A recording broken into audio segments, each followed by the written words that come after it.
En République démocratique du Congo, l'ancien président Joseph Kabila sort de son silence. Il dénonce ce qu'il appelle un « faux procès » dirigé contre lui. Dans une tribune adressée à Jeune Afrique et dans plusieurs déclarations, il parle d'une véritable persécution politique orchestrée par le régime en place. De dire établi en fait comme endroit de prévention des crimes de guerre, d'apologie ou de propagande d'actes terroristes et des crimes contre la paix et la sécurité de l'humanité, de trahison, de complot et d'organisation d'un mouvement insurrectionnel mis à charge du devenu Joseph Kabila Kabange, sénateur à vie. De le condamner en conséquence, sans admission de circonstances atténuantes, pour crime de guerre par homicide intentionnel à la peine de mort, pour crime de guerre par viol à la peine de mort, pour crime de guerre par déportation à la peine de mort, pour crime de guerre par torture à la peine de mort, pour crime de guerre par attaque contre les biens protégés à la peine de mort, pour apologie ou propagande des actes des crimes de guerre.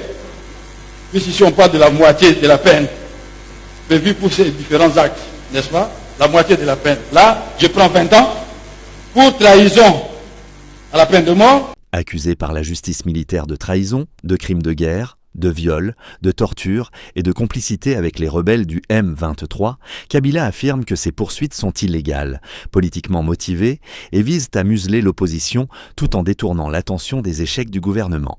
Il rappelle que, je cite, « L'histoire ne nous jugera pas sur les accusations que nous nous lançons, mais sur le courage que nous montrerons à unir le peuple congolais. » Selon lui, seule une réconciliation véritable, inspirée du dialogue intercongolais de 2003, pourra sortir le pays de la crise. Il insiste sur la nécessité d'un dialogue inclusif, réunissant responsables religieux, société civile, communautés locales et acteurs politiques.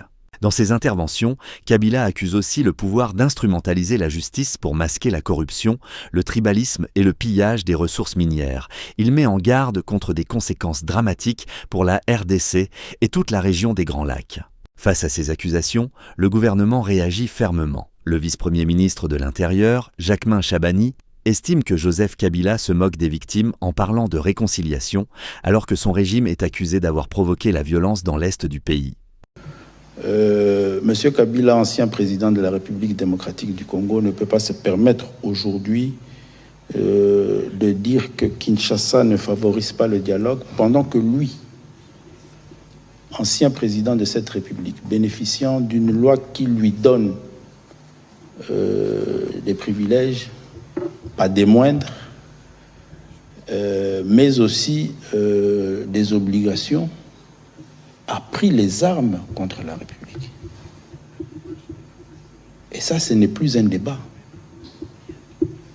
Il n'y a pas de débat à faire là-dessus. Toute personne sérieuse, avisée, qui suit la crise sécuritaire que vit et subit le peuple congolais, toute personne qui cherche et qui recherche les informations sur cette crise connaît et sait qui est la personne qui est derrière cette crise, quel rôle joue M. Kabila dans cette crise. Il en est le chef de guerre.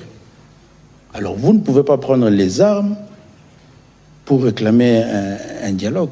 Vous ne pouvez pas tuer des milliers, faire déplacer des millions de Congolais, les faire vivre pendant plus de 3 ans autour de la ville de Goma, dans des conditions... Je ne sais pas si vous avez oublié ce qui s'est passé ces 3 dernières années, où les territoires de Nyiragongo, Rutshuru, Masisi se sont vidés pendant plus de 2 ans, où les territoires de Masisi et de Rutshuru n'ont pas connu les élections de 2023, à la suite de l'action de M. Kabila, ancien président de la République, qui a été élu dans ce pays, qui a bénéficié du suffrage de ce pays à plus de 2 reprises. Il a décidé de prendre les armes pour tuer les Congolais. Et il ose parler de dialogue. Ça, c'est se moquer de ce peuple et de cette nation. C'est se moquer de tous ces morts que lui a occasionnés. Il faut aller voir comment les gens vivent dans ces territoires occupés. La ville de Goma, de Bukavu se vide chaque jour. Vous avez nos concitoyens qui quittent, abandonnent leur maison pour aller vivre en refuge, si pas au Burundi, en Ouganda, au Kenya. Est-ce qu'il faut ça pour obtenir un dialogue sur des préoccupations égoïstes, personnelles? Ce n'est pas un dialogue. Donc, je considère que c'est insultant pour un ancien président de se permettre, quelqu'un qui a bénéficié du suffrage universel dans ce pays, de se permettre de dire cela après avoir pris les armes et tué les Congolais. Je vais renchérir pour terminer sur cette question, parce que j'ai vu aussi qu'on a parlé de persécution des militaires. De quoi on parle? Vous tous, vous êtes témoins des efforts consentis par le président de la République et les gouvernements pour mettre à la disposition de nos forces armées ce qu'il faut pour faire face à l'ennemi.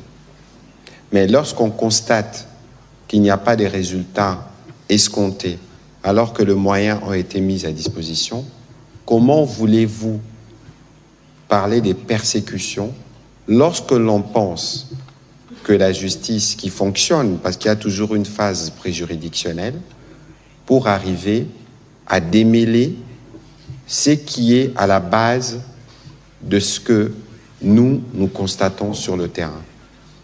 Parce qu'il y a une volonté dans la suite de ce que le VPM disait, de monter les militaires, certains, de montrer qu'on veut être solidaire, alors qu'en réalité, c'est des problèmes qui auraient pu être résolus des années durant, qui ne l'ont pas été. Et donc aujourd'hui, dans une quête des justices, parce que justement nous voulons faire de notre armée une armée reformée qui doit monter en puissance, si les fonds ont été détournés, comme beaucoup le pensent, s'il y a eu des soupçons, et que s'il y a une volonté au niveau du gouvernement de faire que la justice vienne établir les faits à charge ou à décharge de certains, cela ne doit nullement être récupéré politiquement pour servir une cause que le vice-premier ministre a si bien décrit. Ce retour dans le débat public intervient alors que l'Est de la RDC reste ravagé par les violences du M23,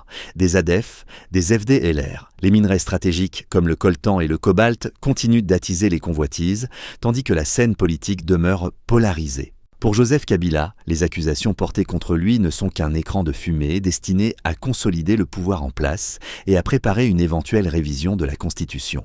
Reste à savoir si son appel à un dialogue véritable trouvera un écho dans un climat marqué par la méfiance, les règlements de compte et une insécurité persistante. Merci de vous abonner dès maintenant à notre chaîne YouTube Congo Synthèse et n'oubliez pas d'activer la cloche de notification pour ne rien manquer de nos vidéos, analyses et reportages exclusifs. Bonjour, je suis Kim Pavita, journaliste de CSIA. Nous sommes l'équipe de la rédaction de Congo Synthèse IA. Je suis Kissa Lungolo, technicien sur la Congo Synthèse TV. Nous sommes ici en direct pour Congo Synthèse IA. Suivez notre dossier spécial. Rejoignez-nous sur les réseaux pour ne rien manquer de Congo Synthèse IA. Ceci est une édition spéciale de Congo Synthèse IA.